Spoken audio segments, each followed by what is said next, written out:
नमस्कार, good evening. मैं हूं विक्रांत गुप्ता। इवनिंग अच्छी है, लेकिन दिन तो अच्छा नहीं था भारत के खेल के लिहाज से, क्रिकेट के लिहाज से। वहां महिला की टीम जरूर जीती, लेकिन दूसरा टेस्ट मैच आज शुरू हुआ और फिर से वही कहानी ढाक के तीन पात। बातें बड़ी हुई। पिछला टेस्ट मैच हारने के बाद कल रवि शास्त्री भी आए, कहते हमने अपनी गलतियों से सबक ले लिया है, लेकिन ऐसा कुछ नहीं हुआ। आज 194 पर 4 विकेटें थी भारत की। विहारी और पुजारा के बीच पार्टनरशिप चल रही थी। हमें लगा चलो आज तो, लेकिन आखिरी 6 विकेट सिर्फ 48 रनों में गिर गई। इनमें से भी 26 रन आखिरी विकेट मोहम्मद शमी और बुमराह ने जोड़े, यानी कि भारत की बल्लेबाजी एक बार फिर फ्लॉप रही। 242 रन बनाकर आउट हो गए और उसके बाद जो गेंदबाजी भारत को मिली है उसमें एक भी विकेट गंवाए बिना न्यूजीलैंड ने 63 रन भी बना लिए हैं। यानी कि पहले दिन ये कहें कि भारत की हार दिखने लगी है तो गलत नहीं होगा। मेरे साथ मदन जी स्टूडियो में है, मेरे साथ हरभजन सिंह भी हैं। और भज्जू, शुरू आप ही से करता हूं। कल आपसे बात हो रही थी, आपने कहा कि बातों से तो टेस्ट मैच जीते नहीं जाते, वो आज साबित भी हो गया। क्या लग रहा है आपको, किस तरफ जा रहा है ये खेल? हालांकि एक दिन हुआ है, लेकिन एक दिन ने तो दिखा दिया है कि आप वहीं खड़े हैं, बल्कि थोड़ा पीछे गए हैं।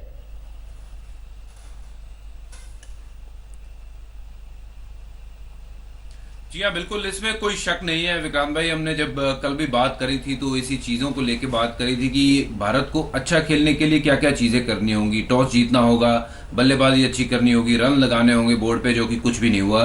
टॉस भी हारे, उसके बाद एक ऊपर से पार्टनरशिप मिली तो ज़रूर थी, उसको कैपिटलाइज नहीं किया। एक पार्टनरशिप जब दोबारा विहारी और पुजारा में हुई, 190 के ऊपर अब जब 4 आउट हो, आप देखते हो 350 के करीब रन लग जाएंगे।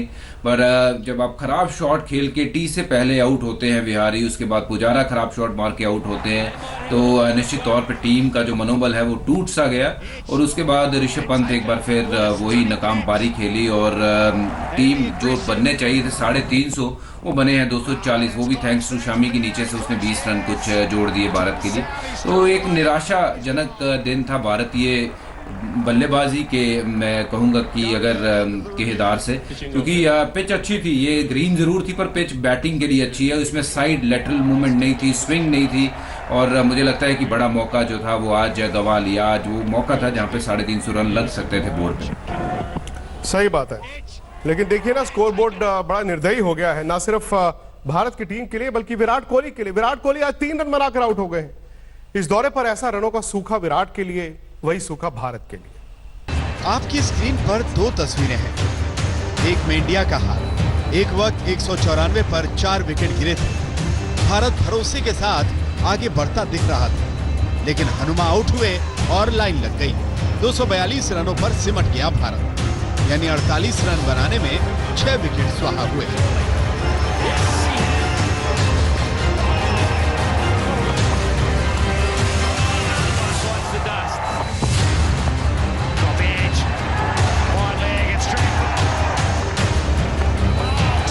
दूसरी ओर न्यूजीलैंड ने इसी पिच पर 63 रन बना लिए हैं और भारत पहले विकेट के लिए तरस रहा है।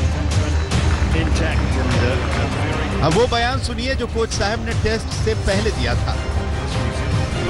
I always believe when you are on a run like we were, you know, a shake up like that is good because it opens your mindset. You know, when you are on the road winning all the time, or you've not tasted defeat, you can have a closed mindset, you know, a fixed mindset. Here, once you've seen what has happened, which is good, there are opportunities to learn. तो क्या उस झटके से वाकई भारत ने कुछ सीखा? सीखा तो दिखा क्यों नहीं? कैसे कोई टीम अपने पैरों पर इस कदर कुल्हाड़ी मार सकती है? आप टेस्ट जीतने की बात कर रहे हो, यहाँ तो नाजुक 15 से 20 मिनट नहीं जीते जा रहे। अगर जीता जा रहा होता तो ये ना होता। 194 पर 4 विकेट से 242 पर ऑल आउट होना क्या कहता है? ये मैच जीतना तो दूर, मैच में बने रहने वाले लक्षण भी नहीं है। टी से पहले पुजारा और हनुमा टनाटन खेल रहे थे। दोनों की जोड़ी भारत के 113 के स्कोर पर जुड़ी थी। विपरीत परिस्थितियों में भी दोनों चढ़कर खेले, खासकर हनुमा विहारी। दोनों ने अपना अपना अर्धशतक भी स्टाइल में पूरा किया। लेकिन टी होने में जब 3 गेंदें बाकी थी, हनुमा की बल्लेबाजी में T20 वाली आत्मा घुस गई और यहीं से दोबारा मैच में वापस आ गया न्यूजीलैंड। टी के फौरन बाद चेतेश्वर पुजारा का पराक्रम एक बार फिर अर्धशतक बनाकर ही चूक गया और इसके बाद जो हुआ वो हॉरर शो था। हरी पिच पर शुरुआत अच्छी मिली थी। पृथ्वी के काउंटर अटैक से सकते में था न्यूजीलैंड। शुरुआत से ही पृथ्वी शॉ ने दनादन शॉट खेले। छठे ओवर तक भारत 30 रनों तक पहुंच गया। हालांकि इसी स्कोर पर भारत को पहला झटका भी लगा, लेकिन पृथ्वी और पुजारा ने पारी संभाली। लगा कि इस बार कुछ कमाल होगा। दोनों की साझेदारी में 50 रन जुड़ गए। इसी दौरान पृथ्वी ने अपना अर्धशतक पूरा किया, लेकिन 54 के निजी स्कोर पर पृथ्वी से ये चूक हुई और भारत को दूसरा झटका लगा। विराट आए तो सही समय पर थे। गेंद तब तक 19 ओवर पुरानी हो चुकी थी, पिच से नमी जा चुकी थी, मगर उनका खराब दौर इस बार भी नहीं गया। सीधी गेंद पर विकेट गंवा गए कप्तान की तरह कप्तान भी दहाई का आंकड़ा पार नहीं कर पाए। इसके बाद की दास्तां हम आपको दिखा चुके हैं। खैर, जो कुछ हो रहा है वो अच्छा नहीं हो रहा। एक और पारी साबित कर गई कि विदेशी पिचें अब भी भारतीय बल्लेबाजों के लिए खौफनाक ही है। आज तक ब्यूरो। मोहन जी, एक तो इन हालात में वो बल्लेबाज जो नाकाम रहे, फिर वो बल्लेबाज जो 54 रन बनाते हैं, एक और बल्लेबाज 54 रन बनाता है, एक बल्लेबाज 55 रन बनाता है। कोसे तो किसको कोसे? नहीं, कोसना तो आपको उन बल्लेबाजों को ही करना पड़ेगा जो सेट होकर आउट हुए हैं, क्योंकि देखिए इनमें जितने भी खिलाड़ी जिन्होंने 50 बनाए हैं, 54 रन बनाए पृथ्वी शॉ ने, 54 पुजारा ने, 55। तो इनको देखिए ऐसी विकेट के ऊपर जो सेट बैट्समैन है उसका रन बनाना बड़ा जरूरी है। अभी तो देखिए जो न्यूजीलैंड की जो प्लानिंग है, रणनीति है, वो हमारे से ज्यादा बेहतर है। अगर आप उनका बॉलिंग अटैक देखें, या तो उन्होंने शॉर्ट पिच किया या उन्होंने आगे गेंद किया, जिससे उनको विकेट मिले हैं। पर इनको भी मालूम है, हमारे जो बल्लेबाज है, कि ये जब आप सेट हैं तो आपकी टीम स्ट्रगल कर रही है, रनों में ही स्ट्रगल कर रही है। और एक वक्त आप 194 4 थे। हाँ, 4 थे, आप स्ट्रगल कर, मतलब 4 थे आप, फिर भी आपके 48 रन के ऊपर ठीक पहले आपका बल्लेबाज एक हुक मारकर आउट हो जाता है और फिर कहते हैं ना अनकैरेक्टरिस्टिक। उसके बाद पुजारा टी के बाद ऑफ स्टंप की उछलती हुई गेंद पर हुक मारने की कोशिश की। पता नहीं, बातें बड़ी बड़ी हुई थी, लेकिन नतीजा तो भज्जू पाजी यहां पर नहीं दिख रहा है। विराट कोहली, अब विराट कोहली इस दौरे पर इतना स्ट्रगल, ये इससे पहले हमने 2014 में देखा था, 2014 के बाद अब दिखा है। जी हाँ, देखिए ये दर्शाता है कि विराट कोहली भी ह्यूमन है, चाहे वो बहुत ही तगड़े प्लेयर है, उसमें कोई शक नहीं है। बट क्रिकेट जो है वो सबसे बड़ी गेम है और क्रिकेट से ऊपर कोई क्रिकेटर हो नहीं सकता है। तो इसीलिए ऐसा दौर भी आना कभी कभी ज़रूरी होता है। और प्लानिंग की तारीफ करनी होगी कि किस लिहाज की जो प्लानिंग हुई है, न्यूजीलैंड के बॉलरों ने जो प्लान किया है, लगातार उनको एक कॉरिडोर में बॉल डाला है, 5वें 6वें स्टंप पे बॉल डाला है, पीछे बॉल रखते हैं, फिर एक बॉल आगे डालते हैं, फिर बाहर खिला के एक बॉल अंदर डालते हैं। तो बहुत सी ऐसी टीमें हैं जो उन्होंने वो इतना अच्छा प्लान नहीं किया विराट के सामने। न्यूजीलैंड मुझे लगता है कि सबसे वो वैसी टीम है जिनका प्लान वो परफेक्ट, और उसको एग्जीक्यूट करने में जो बॉलरों की मैं बात करूं तो टिम साउदी ने बाखूबी काम कर दिखाया है। और दाद देनी होगी केन विलियमसन की भी, कि जब विराट कोहली आए तब वो सीधा टिम साउदी को ले आए, और टिम साउदी एक लौते पहले ऐसे बॉलर बने जिसने विराट कोहली को 10 बार आउट किया। कुछ तो वो बाकी बॉलरों से बेटर कर रहे होंगे, कुछ तो वो बाकी बॉलरों से प्लान बेटर कर रहे होंगे।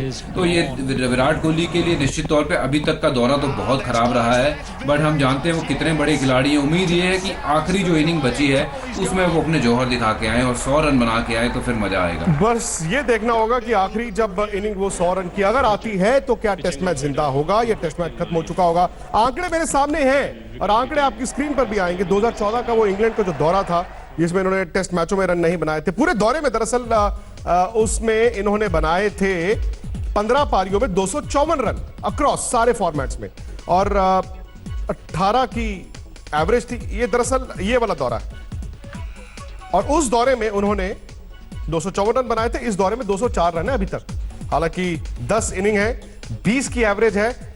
एक सवाल जो मेरे जहन में कई दिनों से है और इसे हमने अपने YouTube चैनल स्पोर्ट्स तक पर बड़ा उठाया भी है, वो ये है कि कल रवि शास्त्री ने बोला कि लाल बॉल खेलना बड़ा मुश्किल होता है। भाई व्हाइट बॉल 11 तारीख को खत्म हो गई थी वनडे सीरीज, 21 को लाल बॉल से आपका टेस्ट मैच था। एक 2.25 दिन का आपने मैच भी खेला, उसको आपने तीसरे दिन खत्म कर दिया, हाथ मिलाया, चलो बहुत बैटिंग हो गई। विराट कोहली उस मैच में खेले नहीं थे, नेट किया था। अब मुझे समझ नहीं आती कि ये तैयारी या फिर कुछ और। मुझे ये तो खैर सदियों सदियों से चलता आ रहा है कि भारत अगर सेना country south Africa, England, New Zealand और ऑस्ट्रेलिया जाता है, आपकी बैटिंग स्ट्रगल करती है। इस दौरे से पहले, इस टेस्ट मैच से पहले टेस्ट मैच से पहले विराट ने कहा था this team is different. Difference दिखा नहीं है। अगर मैं सिर्फ विराट की बात करूं तो प्रैक्टिस मैच ना खेलना, लाल बॉल से मैच प्रैक्टिस ना करना, क्या वो भी खलता है?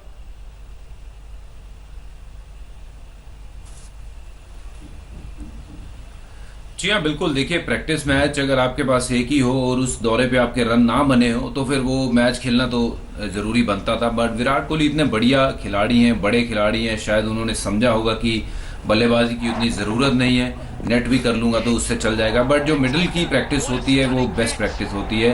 तो मेरे लिहाज से तो मैं अगर मैनेजमेंट का पार्ट होता तो मैं ज़रूर विराट कोहली को बोलता कि ये मैच आप खेलिए, चाहे आप आधा घंटा ही बैटिंग करिए इसमें, बट खेलिए ज़रूर। और उसके अलावा आप यहाँ की बात करते हैं कि अगर टीम का ओवरऑल अगर देखें, जब विराट कोहली रन नहीं बनाते हैं, किसी और को भी तो हाथ उठाना होगा कि वो शतक बनाएंगे। और पुजारा इतना सेट खेल रहे थे, पुजारा ने खराब शॉट खेला, चलिए वो उनकी भी बात छोड़ देते हैं क्योंकि वो भी एक ऐसे खिलाड़ी हैं जब वो भी ज़रूरत पड़ने पे हमेशा खड़े रहते हैं, टीम के लिए रन बनाते हैं। पर उनके अलावा बाकी जो खिलाड़ी हैं वो कब जागेंगे, वो कब रन बनाएंगे, वो कब मैच जिताएंगे? क्योंकि अगर आप 300 रन बोर्ड पे लगाओगे नहीं, आप अपने बॉलरों को हर बार नहीं कह सकते हो कि आप इनको 200 के ऊपर आउट कर दीजिए या 250 के ऊपर आउट कर दीजिए।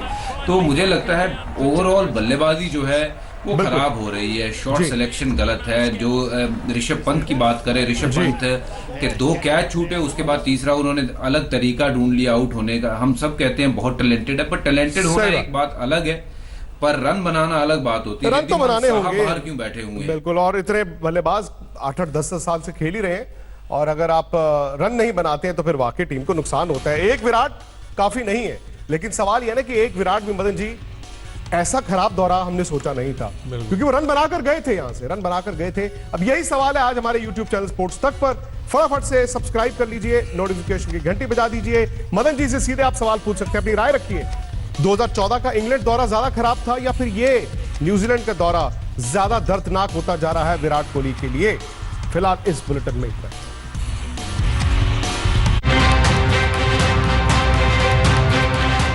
नमस्कार, मैं हूं अंजना ओम कश्यप। हमें उम्मीद है ये वीडियो आपको पसंद आया होगा।